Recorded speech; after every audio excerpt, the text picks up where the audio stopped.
notre Seigneur Jésus.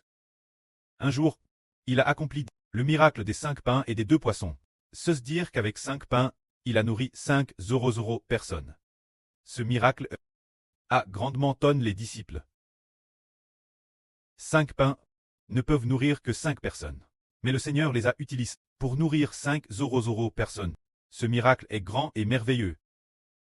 Puis, le soir venu, les disciples du Seigneur, le Seigneur leur a ordonné de monter d'abord dans la barque pour passer de l'autre côté de la mer, en direction de Capharnaüm. Le Seigneur n'est pas monté dans la barque avec les disciples, mais il allait les disciples y monter seuls, et ramer pour traverser, au milieu de la nuit. Après ce qu'il a fait nuit, le Seigneur est monté sur la montagne pour prier seul. Puis au milieu de la nuit, le Seigneur Jésus-Christ marchait sur la mer, se dirigeant vers le Seigneur Jésus-Christ, marchant vers la barque des disciples.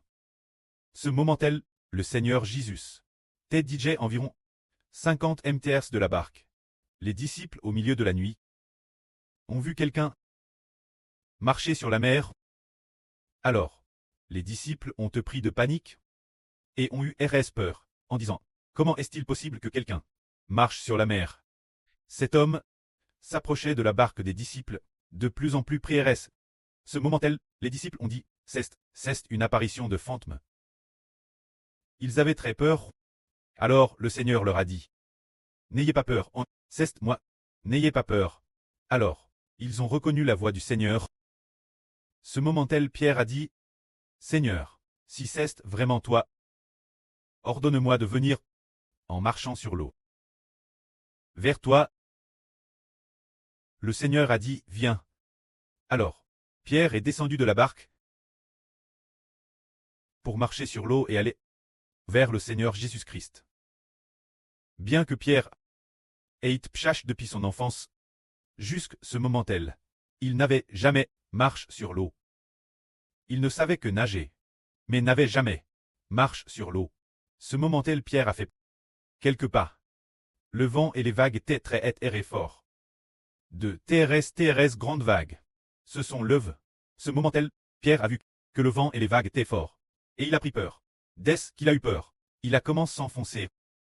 Ce moment-là, Pierre a dit « Sauve-moi, sauve-moi. » Alors le Seigneur Jésus a tendu la main pour retirer Pierre de la mer, après avoir remonté Pierre sur la barque.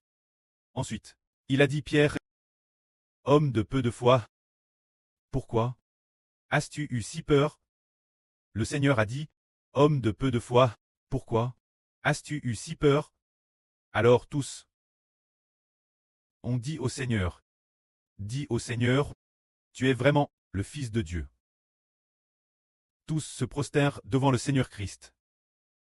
Alors cet événement, ce miracle du Seigneur, nous montre que Jésus est vraiment le Seigneur. Madame le vent et les vagues lui obéissent. La mer ne le laisse pas couler. Il ne coule pas. Il ordonne « Mer ». Ce qu'il ordonne s'accomplit. La mer ne peut rien y faire pour faire couler le Seigneur Christ. Le Seigneur Christ marche sur la mer. Pour nous faire voir, nous disons, le Seigneur dit, « Homme de peu de foi, pourquoi avez-vous si peur de nous ?» Qu'est-ce que le peu de foi? La mer a été créée par le Seigneur Jésus. La mer ne peut pas engloutir Pierre, le vent et les vagues aussi. On TRS par le Seigneur Jésus. Le vent et les vagues ne peuvent pas engloutir le Seigneur qui les a KRS. La mer ne peut pas non plus engloutir le Seigneur Jésus qui l'a creux. Le précleste est le Seigneur. Quelle est la taille de tout l'univers? Le précleste et le Seigneur voient l'univers, grand comme une seule empan. Aussi long. Le précleste, Yahvé et le Seigneur, voient l'univers, grand comme une seule empan, seulement de la largeur d'une main. Alors que pour les humains l'univers, d'un bout l'autre, c'est la lumière, qui doit voyager pendant 96 milliards d'années-lumière. 96 milliards d'années, la lumière doit parcourir une si longue distance, mais le précleste et le Seigneur ne voient l'univers que grand comme une main ouverte. Alors la terre, loquant pour le précleste, n'est madame pas comparable de la poussière. Pour le Seigneur, ce n'est pas non plus comparable de la poussière. C'est pourquoi nous disons, n'ayez pas si peu de foi, car le Seigneur a dit, homme de peu de foi, pourquoi as-tu si peur? Un jour, Il semble que ce soit un jour en 2025. Dans un RVE, le frère Heber a vu la sœur Zhaowan pousser la porte et entrer. Heber, dans son RVE, était dans la maison. Elle a poussé la porte, et après ce trait entre ses yeux étaient grands ouverts. Elle a dit, « Frère Heber, n'avons-nous pas trop peu de foi ?» Le Seigneur dit, « Qu'est-ce que ton peu de foi cesse de dire envers le Seigneur? Il semble y avoir un manque de foi, envers le précleste un manque de foi. Nous, d'un point de vue humain, regardons les problèmes, c'est vraiment avoir trop peu de foi. Le Seigneur Jésus en qui nous croyons ne regarde pas les choses de notre point de vue, mais plutôt du point de vue du Seigneur Jésus-Christ. Pour voir les problèmes, la mer a été créée par le Seigneur Jésus. L'univers et toutes choses ont été créées par lui. Il voit la terre comme de la poussière. Alors que nous, quand nous voyons cette grande mer, estime des dizaines de mètres de profondeur, si quelqu'un y tombe, il pourrait se noyer. C'est le point de vue humain, mais du point de vue du Seigneur, quelle que soit la profondeur de la mer, ce n'est que, du point de vue du Seigneur, presque sans aucune profondeur d'eau. De Madame, nous disons donc que quoi que nous fassions, ne soyons pas trop indrules envers la puissance et la force du précleste. C'est pourquoi ne soyez pas indrules. Dans la Bible, dans le livre des Asae, le précleste afin de faire en sorte que les frères Hébreux ne croient pas, ne craignent pas, dit mon serviteur Jacob. Israël que j'ai choisi. Ne crains rien. C'est moi qui seul et déploie les cieux. Seul étendu l'univers.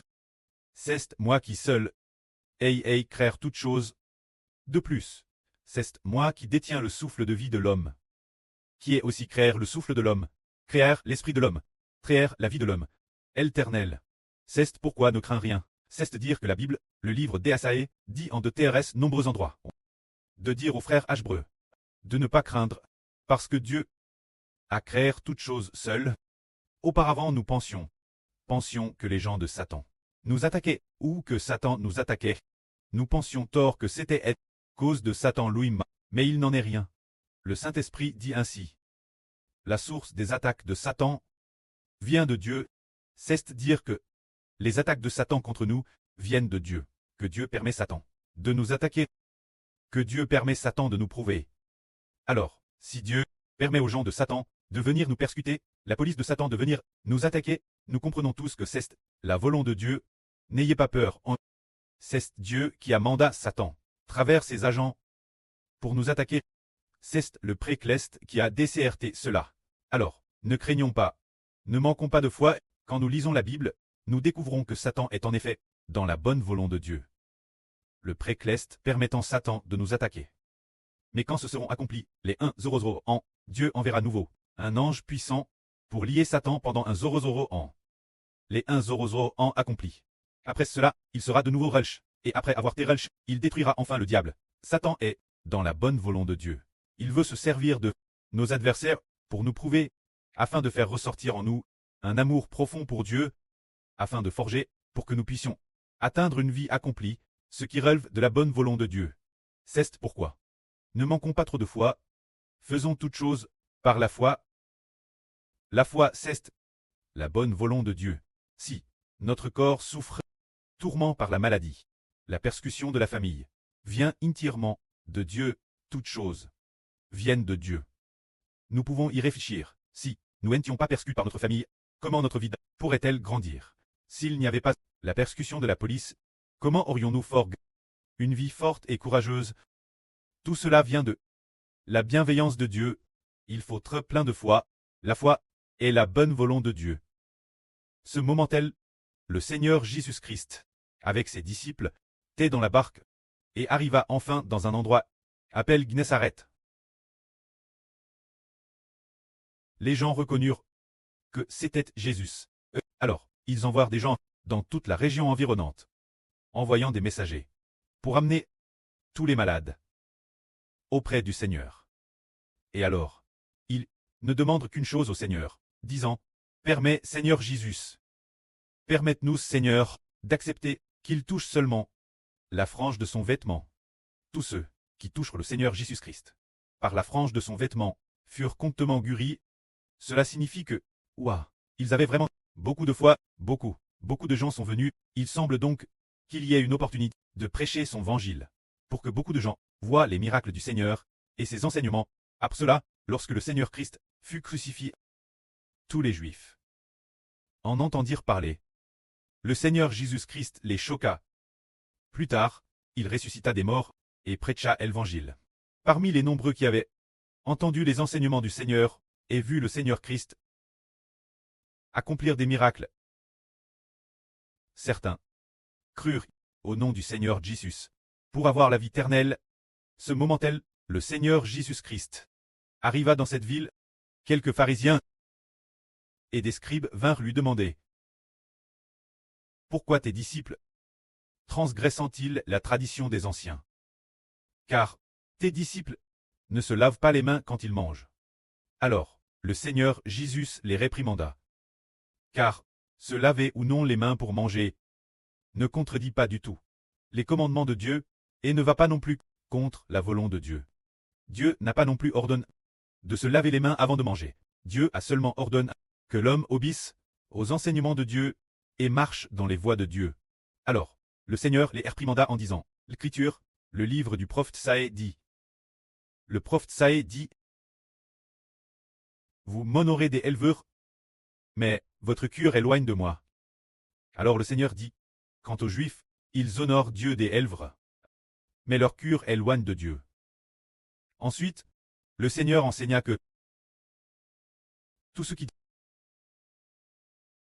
entre par la bouche de l'homme ne le souille pas, mais ce qui sort du cœur de l'homme, ce qui en sort, c'est cela qui souille l'homme. Alors, si nous mangeons sans nous laver les mains, c'est seulement que si on ne se lave pas les mains sont sales. Manger sans se laver les mains rend tout au plus la nourriture un peu sale, et ce qui entre dans le ventre ne rend pas l'homme pécheur.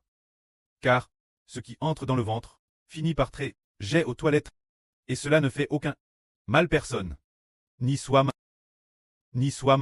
ni aux autres, si l'on ne se lave pas les mains pour manger, mais ce qui vient de l'esprit, du cœur, les paroles qui en sortent, non seulement souillent soi-même, mais souillent aussi les autres. Si quelqu'un a des paroles impures, alors par ces paroles, il peut souiller les autres, car ce qui vient, les paroles qui sortent de la bouche, viennent du cœur. Et les paroles du cœur, s'il y a de mauvaises pensées dans le cœur, alors les paroles sont pécheresses, elles contiennent le mal. Alors ces paroles malveillantes, quand les gens les entendent, ils deviennent coupables. C'est-à-dire que si quelqu'un a du péché dans le cœur, ou de l'impudicité, des meurtres, toutes sortes de mauvaises pensées, les paroles qu'il prononce contiennent, de telles paroles vont souiller l'esprit de l'homme. Car les paroles viennent du cœur. Mais si les paroles du cœur sont pures, propres, alors ce qu'il dit défie les autres. C'est pourquoi en disant la vraie, pourquoi ne faut-il pas coûter la religion? Car les religieux, si dans leur esprit ils ne sont pas encore rachés, alors ils sont liés par le péchage. Les paroles prononcées par un pécheur sont utilisées par l'esprit du péchage.